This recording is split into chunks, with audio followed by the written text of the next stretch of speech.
India TV YouTube channel को subscribe करें और बेल आइकन दबाएं।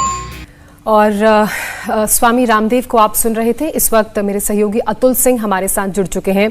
अतुल, बहुत दुख की खबर है। लगातार जब सायरा बानो उनकी हेल्थ को लेकर अपडेट दे रही थी तो हर उस फैन के दिल में यही उम्मीद थी, जैसी कि सायरा बानो कर भी रही थी, कि आप दिलीप जी को अपनी प्रार्थनाओं में याद कीजिए, जल्द बेहतर होगा, सब कुछ ठीक होगा। हालांकि नियति को हम बदल नहीं सकते, कुदरत का ये नियम है, लेकिन फिर भी ये जो हुआ है उस पर विश्वास करना मुश्किल है। बेहद दुखद है दोस्ना। ये लगातार पिछले 10 दिनों से वो हिंदुजा हॉस्पिटल में दिलीप साहब एडमिट थे, उनका इलाज चल रहा था। 24 घंटे सायरा बानो उनके साथ साये की तरह से थी और रोजाना एक अपडेट जो होता था हेल्थ को लेकर, दुआओं के लिए वो अपील करती थी कि आप अपील कीजिए, दुआ कीजिए ताकि दिलीप साहब जल्द से जल्द स्वस्थ हो जाएं। लेकिन शायद कुछ और ही ऊपर वाले को था कि 98 साल की उम्र में आज सुबह 7:30 बजे करीबन उनका निधन हो गया और उसकी वजह से यहाँ पर अब हलचल भी काफी ज्यादा बढ़ गई है। दोस्तना, हम आपको दिखाएं, यहाँ पर पुलिस की टीम पहुंच चुकी है अच्छी खासी संख्या में। जैसे ये खबर कंफर्म हुई, फैमिली की तरफ से ये खबर आई कि जो है उनका दुखद निधन हो गया दिलीप कुमार साहब का, पुलिस यहाँ पर पहुंच गई है, आला अधिकारी यहाँ पर पुलिस के पहुंच गए हैं। मीडिया के लिए भी उन्होंने कुछ इंस्ट्रक्शंस जारी किया है, क्योंकि जैसे जैसे ही अब ये खबर फैलती जाएगी, उनके जो फैंस है वो अंदेशा जताया जा रहा है। बड़ी बड़ी जो बॉलीवुड की हस्तियां हैं वो भी यहाँ पर हिंदुजा हॉस्पिटल में पहुंचेंगी। उसके अलावा फैंस भी भारी संख्या में यहाँ पर पहुंच सकते हैं, क्योंकि जब पिछली बार वो सांस लेने की दिक्कत की वजह से इसी हॉस्पिटल में एडमिट हुए थे मई के महीने में, तब भी उस समय अच्छी खासी संख्या में यहाँ पर जो फैंस थे वो आया करते थे और घंटों यहाँ पर खड़े होकर बस यही दुआ करते थे कि जो दिलीप साहब हैं उनकी तबीयत जल्द से जल्द सही हो जाए, वो बाहर आ जाए। और लोगों की दुआएं काम भी आई, वो डिस्चार्ज भी हुए, लेकिन फिर 3 से 4 दिन में वापस से उनको वही सेम प्रॉब्लम होनी शुरू हो गई। लंग्स में पानी भर गया, सांस लेने में दिक्कत हुई, जिसके बाद उन्हें यहाँ हिंदुजा हॉस्पिटल में एडमिट कराया गया। और लगातार जो डॉक्टर की टीम थी जो उनका इलाज करी थी, जलील पारकर जो उनके फैमिली डॉक्टर थे, वो निगरानी कर रहे थे, सारा ट्रीटमेंट उनकी निगरानी में हो रहा था। लेकिन आज अचानक से, क्योंकि वो पिछले 36 घंटे से बताया जा रहा है कि वेंटिलेटर पे उनको रख दिया गया था, हालांकि उससे पहले उन्हें वेंटिलेटर से हटा दिया गया था क्योंकि सेहत में काफी तेजी से सुधार आ रहा था, लेकिन अचानक से उनकी तबीयत फिर से बिगड़ी और उन्हें वेंटिलेटर पे रखा गया और आज सुबह करीबन 7:30 बजे उनका दुखद निधन हो गया। तो काफी ज्यादा दुख का इस समय माहौल है, एक तरह से कहें एक दुख का पहाड़ फैमिली के साथ। उनके जो फैंस है, करोड़ों फैंस है, न सिर्फ हिंदुस्तान में बल्कि दुनिया भर में उनके जो फैंस है, उनके जो ऊपर एक कहर सा टूट गया है दिलीप साहब के निधन के बाद। और एक के बाद एक ट्विटर पे भी जो शोक का एक अपनी जो व्यथा है वो शोक की, वो प्रकट करने का सिलसिला भी शुरू हो गया है। चाहे वो बॉलीवुड एक्टर्स हों, चाहे जो जानी मानी हस्तियां हों, राजनेता हों, उन लोगों ने अपने दुख प्रकट करने शुरू कर दिए। मनोज बाजपेयी का ट्वीट आ चुका, सोनू सूद का ट्वीट आ चुका, क्योंकि एक एरा थे ज्योत्सना दिलीप साहब एक एरा के तौर पे, एक युग के तौर पे माने जाते हैं, जो बॉलीवुड की कई बड़ी हस्तियां हैं जो उनको इंस्पिरेशन देते हैं अभी भी, और आने वाला जो ये जनरेशन है उन्हें भी इंस्पिरेशन उनसे मिलता है। तो ऐसे में एक बहुत बड़ा युग, जो सबसे बड़े मेगा स्टार बॉलीवुड के सबसे पहले करना चाहते हैं, श्रद्धांजलि देना चाहते हैं, क्या उनके लिए कोई व्यवस्था की जाएगी? क्योंकि कोरोना की वजह से काफी सारे प्रोटोकॉल हैं, तो उसको किस तरह से अभी मैनेज किया जा रहा है और क्या शेड्यूल रहने वाला है? जी देखिए अमित, अभी फिलहाल फैमिली की तरफ से जो अंतिम दर्शन का है उसके बारे में कोई जानकारी नहीं दी जा रही है। अभी कोई भी फैमिली का जो मेंबर है वो फोन पर ज्यादा जानकारी देने की हालत में नहीं है। सायरा बानो को भी हमने कॉल करने की कोशिश की, लेकिन उनका मोबाइल स्विच ऑफ आ रहा है। और फैमिली में जो उनके भतीजे हैं उनसे भी हमने जब बात करनी चाहिए रिनान अहमद से, तो उनका भी कोई अभी तक स्टेटमेंट नहीं आया। हालांकि उन्होंने सिर्फ इतना कंफर्म किया कि इनका दुखद निधन हो चुका है, लेकिन अभी शेड्यूल क्या होगा, किस तरीके से फैन या जो उनके फैमिली वाले हैं या जो बाकी लोग हैं वो किस तरीके से अंतिम दर्शन कर सकते हैं, उसके शेड्यूल के बारे में अभी नहीं बताया गया है। लेकिन अगले कुछ घंटों में ये स्थिति साफ हो जाएगी कि कहां इनको सुपुर्दे खाक किया जाएगा, कहां इनके शव को दफनाया जाएगा, या फैंस को दर्शन के लिए या अंतिम दर्शन के लिए कहीं पर रखा जाएगा। कुछ देर में ये स्थिति स्पष्ट हो जाएगी अमित। बिल्कुल, और आपसे अपडेट के लिए हम वापस आपका रुख करते रहेंगे अतुल। अब आपको दिलीप कुमार की एक बहुत ही फेमस फिल्म जो 1984 में आई थी, मशाल का वो डायलॉग सुनाते हैं जो दर्शकों को बहुत भाया था और बहुत फेमस भी हुआ था। कितनी संजीदगी के साथ, कितनी गहराई के साथ वो अपने किरदार में डूब जाते थे कि पता ही नहीं चलता था अमित कि ये किसी फिल्म का सीन है। अब हम उनकी फिल्मों के कुछ यादगार गीत आपको सुनाते हैं। तो ऐसे ना जाने कितने लाखों ऐसे नगमे हैं जो आपको याद आएंगे जब आप दिलीप साहब को याद करेंगे, इसी तरह के उनके हिट गाने। हमारे साथ इस वक्त जाने माने अभिनेता सुरेश ओबराय जी जुड़ गए हैं। सुरेश जी, दिलीप साहब का चले जाना एक बहुत ही सूनापन, खालीपन छोड़ जाता है, खासतौर पे आपकी इंडस्ट्री से, क्योंकि आते हैं वो। आप किस तरह से याद करते हैं और आपकी कुछ यादें अगर हमारे साथ शेयर करें, आपकी मुलाकातें हुई होंगी, आपने कुछ बातें की होंगी। जी, बड़ा अफसोस है कि हमने एक बहुत ही बेहतरीन एक्टर, बेहतरीन इंसान खो दिया है, लेकिन अब क्या कर सकते हैं कि वो जो पहले एक्टर थे जिन्होंने हम सबको नेचुरल एक्टिंग, जो method acting film institute of India में सिखाते हैं, वो तब से नेचुरल एक्टर थे। कभी उन्होंने थिएट्रिकल किस्म की एक्टिंग नहीं की थी। कई एक्टर उनको कॉपी करते थे और करते हैं आज भी, और इतने महान कलाकार को खोया। सबसे पहले मैंने उनके साथ फिल्म की थी, सिर्फ एक, दिलीप कुमार साहब का नाम सुन के सुभाष घाई की फिल्म की थी विधाता। मैंने कहा एक भी सीन होगा दिलीप साहब के साथ है तो उनके बेटे का रोल था दिलीप साहब से, तो मेरी तमन्ना थी कि दिलीप कुमार साहब से काम करूं। लेकिन और इतना मैं लकी था कि B.R. चोपड़ा जी ने मुझे मेन रोल दिया था मजदूर में, ऑपोजिट दिलीप कुमार साहब एज अ विलन। वो मैंने मालिक का रोल किया था मजदूर का। बहुत मजा आया उनके साथ काम करके, बहुत ही अच्छी मेमोरीज रही। और यहाँ तो सिर्फ बात करने का उनका अंदाज, और उनको देखते देखते ही आदमी खो जाता था। इतनी मैग्नेटिक एक पर्सनालिटी, इतनी अट्रैक्टिव पर्सनालिटी थी, कमाल है। मैं कुछ चंद एक्टरों में से उनके पांव छूता था। मैं दिलीप कुमार साहब जहां भी मिलते थे जाके पांव पड़ के आशीर्वाद लेता था।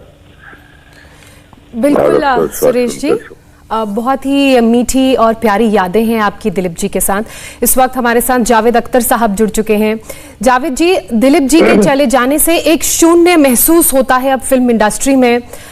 आप क्या उनके साथ अपनी कुछ यादें, कुछ बातें हमारे दर्शकों के साथ शेयर करना चाहेंगे? बहुत सारी यादें हैं उनके साथ, कई पिक्चर में काम किया है, लेकिन उसके बारे में मैं लिखूंगा। अब इस वक्त तो सारी डिटेल, छोटे छोटे किस्से सुनाने का वक्त नहीं है, लेकिन ये है कि कुछ बातें सच्ची नहीं रहती। जो भी जाता है हम कहते हैं कि राह खत्म हो गया, एक इंस्टीट्यूशन थे, मगर ये बातें दिलीप साहब के लिए बिल्कुल सच है। दिलीप साहब एक एरा के फाउंडर और अपने अंदर वाकई एक इंस्टीट्यूशन थे। उन्होंने जो समझिए 1944 में उनकी पहली पिक्चर आई है हिंदुस्तान में, टॉकी फिल्म शायद 1933 या 34 में पहली बार बनी, यानी टॉकी के 10 बरस में वो फिल्मों में आ गए। और उस वक्त हर चीजें नई चल रही थी। एक्टिंग का पूरा स्टाइल जो है वो थिएटर से लिया गया, इसलिए हेलो जी, आवाज आ रही है जावेद साहब आपकी? जी। तो जो स्टाइल एक्टिंग का था वो थिएटर से लिया गया था। दिलीप साहब पहले एक्टर थे जिन्होंने पूरा एक्टिंग के स्टाइल को ही चेंज कर दिया। और ये कहते ना कि वो इंसान जिसने पहिया इन्वेंट किया, जी, हम नहीं जानते किसने किया, लेकिन पहिया आज हमारी हर गाड़ी में है। पहिए के बिना कुछ नहीं चल सकता, लेकिन बनाया किसने था ये हमें नहीं मालूम। वैसे ही दिलीप साहब ने जो एक्टिंग का स्टाइल शुरू किया, वो आज कहाँ इस्तेमाल हो रहा है। और आज इतने वर्षों के बाद, 60 साल के 70 साल के बाद भी जो एक्टर्स है वो उस स्टाइल को, उस तरीके को इस्तेमाल करते हैं बिना जाने कि ये पहिया बनाया किसने था। जी, लेकिन वो अपनी तरह के पहले एक्टर थे दुनिया में, न सिर्फ हिंदुस्तान, दुनिया में। उसके बाद उस स्टाइल के एक्टर दूसरे मुल्कों में भी आए, अमेरिका में भी आए, इंग्लैंड में भी, लेकिन ये बाद में आए। Dilip Kumar method school of acting के पहले एक्टर थे दुनिया में। तो ये बातें लोगों को पता नहीं है। शायद यही वजह कि दिलीप साहब को हर कोई मिस ने भी दुख जताया है और उन्होंने ट्वीट करके लिखा है कि किस तरह से दिलीप साहब का जाना हमारे फिल्म इंडस्ट्री के लिए एक बहुत बड़ा हम कह सकते हैं शून्य छोड़ गया है। लेकिन जावेद साहब, आपने उनके लिए शायद एक फिल्म लिखी थी, अगर मैं गलत ना हो तो शक्ति। नहीं, अपनी शक्ति भी लिखी थी मैंने। हाँ, लेकिन शक्ति में मैं ये जानना चाहता हूं कि जब आपके सामने अमिताभ बच्चन हो, आपके सामने दिलीप कुमार हो, आप आखिरकार आपने किस तरह से इस कैरेक्टर को लिखा था, क्योंकि दोनों ही उस वक्त अपने वक्त के बहुत ही जबरदस्त एक्टर थे। हाँ, लेकिन जाहिर है कि दिलीप साहब अमिताभ बच्चन से बहुत बिल्कुल सीनियर थे, और अमिताभ बच्चन ने कभी ये बात छुपाई नहीं है। वो हमेशा कहते हैं कि मैं तो भाई उनका एडमायरर हूँ और मैंने उनसे सीखा है, ये भी कहते हैं। तो और वो जिस अमिताभ एक बहुत अच्छे ऐसे घराने से वास्ता रखते हैं जहाँ बहुत सभ्यता, कल्चर, छोटे बड़े की इज्जत का ख्याल, तो वो हमेशा दिलीप साहब से वैसे ही मिलते थे जैसे एक छोटा अपने बड़े से मिलता है। तो उसमें कोई ईगो क्लैश और कोई इस तरह की बात का सवाल ही नहीं पैदा होता, इसलिए कि दोनों ही लोग बहुत ही कल्चर्ड और बहुत ही तहजीब के लोग थे। तो वहां पर कोई इस तरह की अनप्लेजेंटनेस या कोई पल को भी कोई ऑकवर्ड मूवमेंट ऐसा कभी हुआ ही नहीं। अच्छा, लेकिन सर ये बताइए कि क्रांति में किस तरह से आपने कैरेक्टर्स को संभाला था? जावेद अख्तर साहब को सुन रहे थे आप। इस वक्त हमारे साथ मधुर भंडारकर जुड़ चुके हैं। मधुर जी, हम लगातार कह रहे हैं कि दिलीप जी के जाने का गम इतना बड़ा है कि फिल्म इंडस्ट्री में एक खालीपन पैदा हो गया है। आप कैसे दिलीप जी को अपनी यादों में, स्मृतियों में याद रखेंगे? तो लगातार हमारे साथ फिल्मी जगत की हस्तियां जुड़ रही हैं जो दिलीप साहब के साथ जुड़े अपने अनुभवों को साझा कर रही हैं। किस तरह का व्यक्तित्व था उनका, जब सेट पर आते थे तो कैसा माहौल रहता था, कैसे काम करना वो अपने को स्टार्स के लिए आसान। को स्टार्स का आप जिक्र कर रहे हैं, लेकिन आप याद रखिएगा कि देखिए मल्टी स्टारर फिल्म्स जो होती हैं उसमें काम करना और अपने आप को अलग सबके सामने पेश करना बहुत मुश्किल होता है। लेकिन दिलीप साहब जब 80s में आए, यानी 80s में जब उन्होंने फिल्म करना शुरू किया, तो उस वक्त दौर चल रहा था अमिताभ बच्चन का, चल रहा था दौर, और फिल्मों में अमिताभ बच्चन नजर आते थे या शशि कपूर नजर आते थे। लेकिन उस दौर में जब उन्होंने मल्टी स्टारर फिल्में की, चाहे वो शक्ति हो, क्रांति हो, लेकिन दिलीप साहब ने अपने आप को इतने बखूबी पेश किया कि उनका जो कैरेक्टर था, भले ही वो हीरो नहीं थे, लेकिन वो हीरो के तौर पर नजर आते थे। बिल्कुल, और बिल्कुल सही बात अमित आपने कही है। हमारे सहयोगी अतुल भी इस वक्त हमारे साथ जुड़ चुके हैं। अतुल, लगातार आप अस्पताल, हिंदुजा अस्पताल के बाहर से वहां की तमाम अपडेट हमें दे रहे हैं। फिलहाल क्या जानकारी है? क्या ऐसी भी कोई खबर है कि दिलीप साहब से मिलने के लिए फिल्मी जगत से जुड़ी कुछ हस्तियां वहां पहुंच रही हैं? जी देखिए, अभी तक तो कोई फिल्मी हस्ती यहाँ पर पहुंचा नहीं है, क्योंकि कोरोना का समय है। हो सकता है जैसे समय आगे जाएगा, 1 से 2 घंटे के अंदर अंदर लोग आने शुरू होंगे। लेकिन जो यहाँ पर जिस जगह खार में यह हॉस्पिटल बना हुआ है, यहाँ पर आसपास जो लोग रहते हैं वो धीरे धीरे करके आने शुरू हो गए हैं। वो पूछताछ कर रहे हैं, वो क्यों जानना चाहते हैं कि दिलीप साहब का कब निधन हुआ। सारी डिटेल्स वो पूछ रहे हैं। ये भी जानना चाह रहे थे कि जो है कुछ लोगों का ये कहना था कि हमें अंतिम दर्शन करना है तो क्या जो है उसके नियम है, क्या जो है कायदे होंगे, तो उसके बारे में भी लोग जानकारी लेने के लिए पहुंचने शुरू हो गए। क्योंकि मीडिया में खबर फैलने के बाद अब धीरे धीरे जो है लोगों का भी आना शुरू हो गया है, फैंस यहां पर आने शुरू हो गए, जिसकी वजह से पुलिस ने भी यहां पर सुरक्षा बढ़ा दी है। हालांकि भीड़ यहां पर कोई लगाने की किसी को इजाजत नहीं है, क्योंकि कोरोना का समय है, नियम जो है को फॉलो करना है कोरोना के। ऐसे में सिर्फ लोग आ रहे हैं और पूछताछ करके जा रहे हैं। शायद जैसे जैसे समय आगे जोशना बढ़ेगा, जो बॉलीवुड के बड़ी बड़ी महान हस्तियां हैं वो भी पहुंचना शुरू कर देंगी। फिलहाल सायरा बानू अभी अकेले हॉस्पिटल में ही है, दिलीप साहब के साथ में ही है। फैमिली वाले भी अभी धीरे धीरे करके आने शुरू हो जाएंगे और जो हलचल है वो यहाँ पर बढ़ जाएगी। लेकिन अभी फिलहाल यहाँ पर आपको रोकना चाहते हैं, हमारे साथ इस वक्त हेमा मालिनी जी जुड़ गए हैं। हेमा मालिनी जी, दिलीप साहब हमारे बीच में नहीं रहे हैं, आपकी क्या यादें हैं दिलीप साहब के साथ, वो हमारे साथ आप साझा करिए प्लीज। उनकी यादें तो ये पूरा वर्ल्ड जानता है, सच ए ग्रेट एक्टर जैसा दिलीप कुमार, राज कपूर एंड देव साहब, all three were the pillars of our film industry ना। तो ये सबके साथ काम करने का अवसर मिला, इनके साथ भी किया मैंने, दिलीप साहब के साथ भी क्रांति पिक्चर की थी जी। उसके अलावा एक टीवी सीरियल सायरा जी बना रही थी, उसमें उन्होंने डायरेक्शन किया, तो मेरे घर में आके काफी अच्छा कुछ बता रहे थे। It was very nice to work under his direction just for 1 or 2 days. बड़ा अच्छा लगा। He was very friendly person, very nice person. He used to tell अपना पुराने उस जमाने के शूटिंग के दौरान जो जो हुआ वो सब किस्सा सुनाते थे, बड़ा अच्छा लगता था सुनने को। हेमा जी, धर्मजी सारी दुनिया आपकी फैन है ऑफ हिम। और सारी दुनिया आपकी फैन है। आप जिस तरह से बता रहे हैं कि आप उनको पसंद करती थी, दिलीप साहब को, आपने जो क्रांति फिल्म की थी, दिलीप साहब को हम जानते हैं कि ट्रेजेडी किंग के तौर पर स्क्रीन पर देखते हैं तो बहुत गंभीर रूप में देखा, लेकिन जब पर्सनली ऑफ द कैमरा आप लोग जाते थे तो वो किस तरह के व्यक्ति थे? क्या वो मुस्कुराते थे, क्या कुछ मजाक करते थे या गंभीर रहते थे? मेरा उनके साथ वो क्रांति फिल्म शूटिंग में सिर्फ एक दो सीन था, ज्यादा नहीं था, तो I can't talk much about that, but I am saying that जब वो सायरा बानू जी ने एक सीरियल बनाई थी डांसर्स के ऊपर, उसमें दिलीप साहब ने पूरा डायरेक्शन किया जी। So he came and the way he was narrating and all, that is how I got more close and interacted with him. And he was very, very sweet and down to earth, and he many times he expressed that we should work together in a movie, you know. जी। जो बनाए नहीं कोई ऐसा proposal ठीक से हुआ ही नहीं। Ma'am, एक चीज मैं आपसे जानना इसलिए चाहता हूं क्योंकि हम जब भी बात करते हैं तो जैसे धर्म जी हैं, धर्म जी भी बहुत पसंद करते रहे हैं दिलीप साहब को, कई बार उन्होंने वेरी बोला। Very fond of him ji.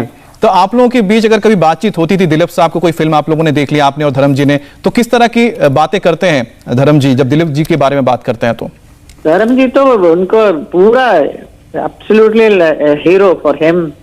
In fact I think he learned a lot from his performance, उनसे सीख के, बिकॉज उन दिनों में एक्टिंग स्कूल तो नहीं, तो ऑल द एक्टर्स जो एस्पायरिंग एक्टर्स होते हैं वो उनको कॉपी करते हैं, they try to copy and learn from them, you know, how to act every scene. So he was very very fond of him and I loved his film Ganga Jamuna and Ram और Shyam ji. These two films I loved like anything of Dilip साहब।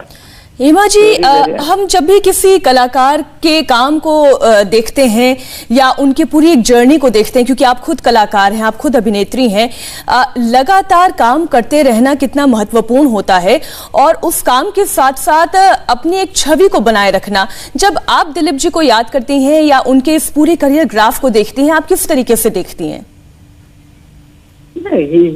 He had his own style of acting, वो हमेशा उन्होंने maintain किया, whether it is a comedy scene हो या कोई tragic scenes है, everything he performed in his own style that nobody, and many actors after that, उनके बाद आने वाले जितने भी एक्टर काफी उनका फॉलो किया, this I will say. So he had his own style which he maintained till the last. अच्छा मैम, एक चीज मैं जानना चाहता हूं कि दिलीप साहब तो कह रहे हैं, हमने उनको देखा कि 80s में तो वो तो काफी सीरियस रोल करते थे, लेकिन जो उनकी रोमांटिक फिल्में रही होंगी 40s में, 50s में, जब आप लोग एंट्री कर रही थी फिल्म इंडस्ट्री में, उस दौरान जो एक्ट्रेसेस होती थी, क्या वो बात करती थी कि उनके लुक्स के बारे में कि, और या फिर उनको पसंद करती थी? क्या हार्ट थ्रॉब हुआ करते थे वो एक्ट्रेसेस के बीच में? ये सब मुझे I don't know. See, we as a newcomers, when we come, we are more busy concentrating on our work. जी। ये सब सुनने को तो नहीं मिलता है। And I started working with Dilip Saab also, Raj Kapoor ji also. But Dilip Saab के साथ मेरा रह गया। As a heroine, I could not work with him. जी मैम, बहुत बहुत शुक्रिया मैम, आप हमारे साथ जुड़ी। हेमा मालिनी जी ने हमारे साथ शेयर की उनकी जो यादें थी, और खास तौर पे उन्होंने ये भी बताया कि उन्होंने क्रांति फिल्म में काम किया था, और इंटरेस्टिंग बात ये बताया कि धर्म जी जो हैं वो दिलीप साहब के बहुत बड़े फैन हैं और उनको वो हीरो मानते हैं, और कहीं ना कहीं कहते हैं कि उनको आइडल मान के उन्होंने फिल्मों में एक शुरुआत की थी धर्म साहब ने। Thank you. बहुत बहुत धन्यवाद हेमा जी हमारे साथ जुड़ने के लिए। और जिस फिल्म का जिक्र हेमा मालिनी जी ने किया, क्रांति फिल्म का, मुझे तो उसका एक सीन भी याद आता है। वही कुछ ऐसे सीन थे जिसमें हेमा जी ने और दिलीप साहब ने साथ साथ काम किया था, जिसका जिक्र भी हेमा जी कह रही थी। हम आपको साल 1993 को रिलीज हुई दिलीप कुमार की क्लासिक फिल्म फुटपाथ का एक डायलॉग सुनाते हैं। ये फिल्म आज भी कितनी रेलेवेंट है, इस डायलॉग और इस डायलॉग की डिलीवरी जिस तरीके से दिलीप साहब ने की, आप उसे देख के समझ के ये समझ पाएंगे कि आज की इसकी रेलेवेंस क्या है। हर इंसान का ये अधिकार है कि वो एक आराम और एक चैन और एक सुकून की जिंदगी वो जीना चाहता है, लेकिन ये मुमकिन होता नहीं है। और आज की तारीख में भी जब इस डायलॉग को आप सुनते हैं, समझते हैं, तो भ्रष्टाचार पर यह प्रहार करता है। ये प्रहार करता है कि कैसे जो अमीर है वो अपने आप को और अमीर बनाता जाता है, अपने रसूख को और बढ़ाता जाता है, और जो गरीब है वो और पिसता चला जाता है। जब मैं ये डायलॉग सुन रही थी मेरे रोंगटे खड़े हो रहे थे। और इस वक्त हमारे साथ कवि कुमार विश्वास साहब जुड़े हुए हैं। विश्वास जी, मेरे तो जुबान लड़खड़ा जाती है ये बोलते हुए कि कैसे उस राइटर ने ऐसे शब्दों को ढाला और कैसे उसकी डायलॉग डिलीवरी, वो ब्लैक एंड व्हाइट का दौर था, लेकिन आज भी कितना अंदर तक, भीतर तक वो चुभता है। देखिए मीनाक्षी, क्या है कि इन दिनों ये पिछले 70 के बाद के दशक में भारत में ना प्रतिमाओं के छोटे होने का वक्त था, जब बड़े बड़े लोगों को छोटापन होते हुए देखा। और ये आज भी जारी है, जब कला के क्षेत्र में, अभिनय के क्षेत्र में, राजनीति के क्षेत्र में, सामाजिक जीवन में जो मानक बनाता है आदमी, वो कुछ दिन में एक्सपोज हो जाता है। पता चलता है कि हम जो सोच रहे थे वो वैसा नहीं है। दिलीप साहब जैसे लोग धन्य हैं जिन्होंने इतने वर्ष, 70 वर्ष तक जो मानक बनाया भारतीय जनता के, भारतीय जनमानस के, और न केवल भारत बल्कि भारतीय उपमहाद्वीप में, वो ज्यों का त्यों बना रहा। उन्होंने जो ग्रेस, जो गांभीर्य जो उन्होंने अपने जीवन में धारण किया, अभिनेता के तौर पर और व्यक्तिगत एक मनुष्य के तौर पर, वो अद्भुत है। वो सच्चे भारत रत्न है। उन्हें पाकिस्तान ने ऐवान पाक दिया, लेकिन अगर मेरे जैसा आदमी हो तो वो सच्चे भारत रत्नों में है। यूसुफ खान और दिलीप कुमार के बीच इस देश की जनता ने कभी अंतर नहीं किया। जब उन्होंने कहा शंकर मेरे कब दोगे दर्शन, तो लोगों ने उसी तरीके से अनुभव किया। पहुंचा हूं वहां जहां दूर नहीं भगवान भी मेरी निगाहों से, जब उन्होंने गाया तो लगा कि एक शंकर का भक्त गा रहा है। उन्होंने जिस तरह की डायलॉग डिलीवरी, संवाद की अदायगी पैदा की, आज तक भी हिंदुस्तान के अभिनेता और नायक महानायक उसे कॉपी करते हैं। हमारे दौर के सबसे रोमांटिक हीरोज में से एक शाहरुख खान साहब उसी तरह बालों में हाथ डाल के पीछे की तरफ आगे मुस्कुराते रहे, जैसे दिलीप कुमार साहब ने अपनी फिल्मों, शुरुआती फिल्मों में कर दिया। जो गोपी में उन्होंने जेस्चर दिया, वो गोविंदा और तमाम जो कॉमिक हीरोज थे हमारे, वो उससे कॉपी करते रहे। और हम जैसे लोगों के लिए तो ये निजी रूप से बड़ी क्षति मीनाक्षी इसलिए है कि बहुत सारे लोग, और आप जैसे साथी जानते हैं, कि वे उर्दू अदब के और हिंदी कविता के बहुत बड़े संरक्षक और बहुत बड़े शौकीन और बहुत बड़े प्रशंसक व्यक्ति थे। फैज जब हिंदुस्तान आए थे तो बंबई में फैज का जो सम्मान है, जलसा है, वो उन्होंने ही सबसे पहले कराया था। और उन्होंने अपनी डायरी निकालकर फैज साहब से कहा कि मेरी ये डायरी शुरू हो रही है, इस पर अपना आशीर्वाद लिख दीजिए, अपना ऑटोग्राफ कर दीजिए। फैज ने अपने संस्मरणों में लिखा है कि मेरी बेटी ने मुझे कहा था कि भारत जा रहे हो, वहां से कुछ मत लाना, यूसुफ साहब का ऑटोग्राफ ले आना। तो फैज ने लौट के कहा, जब बेटी ने पूछा, बोले बेटा मैं भूल गया, क्योंकि वो मेरा ऑटोग्राफ लेने लगे। तो एक ऐसा आदमी जिस ग्रेस के साथ जिया, जिसे ना कि जिस धज के साथ आया उस धज के साथ वो जा रहा है। आज जब राजनीतिक रूप से बड़ा चहल पहल वाला दिन है, 25-30 लोग तुरंत भारतीय राजनीति के रंगमंच की शोभा बनने के लिए तत्पर हैं, नामों के कयास चल रहे हैं।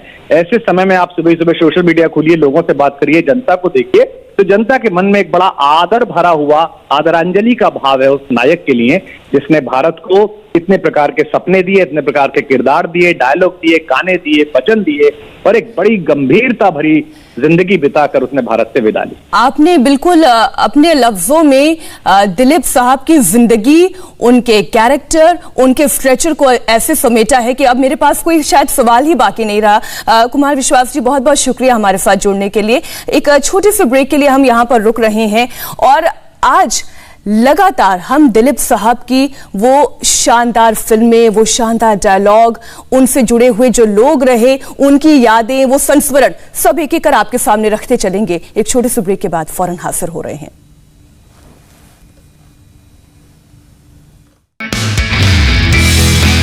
नमस्ते, मैं हूं मीनाक्षी जोशी। वीडियो और खबरों से अपडेट रहने के लिए India TV YouTube channel subscribe करें, बेल आइकन दबाना ना भूलें। जुड़े रहें इंडिया टीवी के साथ।